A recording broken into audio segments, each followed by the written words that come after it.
May I introduce to you the President of the United States. Dignity, strength, leadership. She is the strength of this country and will further lead our future as Americans into prosperity for all mankind. This is what it may sound like if we have a female president of the United States. It's been an issue for years, since third and the current fourth wave of feminism. Many countries around the world already have female leaders. For example, Germany's Angela Merkel, who has been the Chancellor of Germany for many, many years. And there's also other female presidents around in the world. So why does the greatest country on earth still lack female leadership?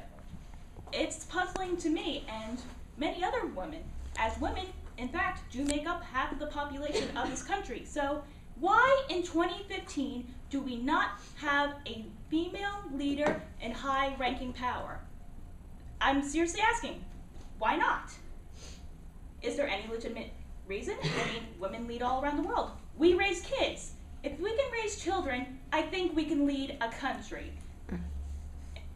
Because I know with my mom, and I've seen my aunt, raising a child is not easy. Raising a government is not easy. But the woman's mind comes up with a different perspective that many male leaders most likely don't have.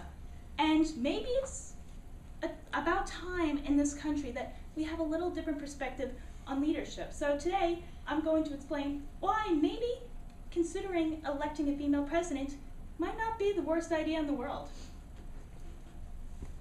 So, for one point I was referring to is that a lot of female women have different perspectives on lives. For example, there's unfortunately a lot of women who live in poverty, which unfortunately is an issue that's often ignored in this country.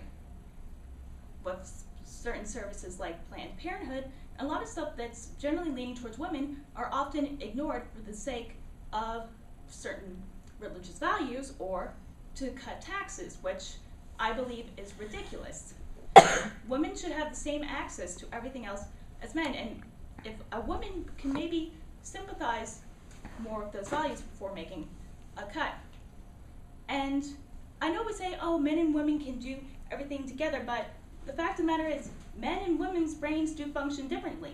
And you know what? That's kind of okay, because it would be great. You know, a woman more than likely isn't going to see the same way as a man, and a man is never going to see the same way as a woman. So by having perhaps more compassion or leadership, depending on the personality of the potential president-elect, we could have better understanding of foreign policies and maybe be more sympathetic to people and cultures that we don't quite understand.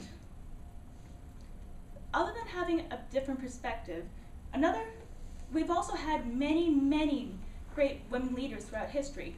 One of the greatest and earliest leaders in American history was Abigail Adams, who was the wife of John Adams. She, believe it or not, helped a lot with his foreign policy and had some suggestions. And one of the suggestions she made, and a number of other wives of the founding fathers, was to include all people. That obviously didn't happen, as suffrage for women didn't occur until 1920.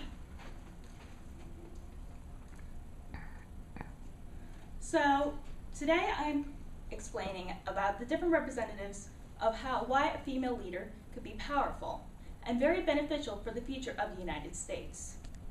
You have different perspectives from all walks of life, and that every American, regardless of gender, should be represented, and that it is about time that one half of the country is not ignored to play in the old boys' political game. It's ridiculous. It's stupid. And I think it is about time. It's 2015, not 1715.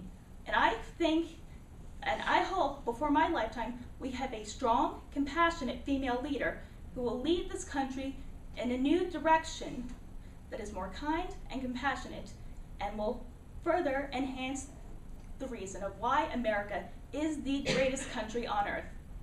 Thank you.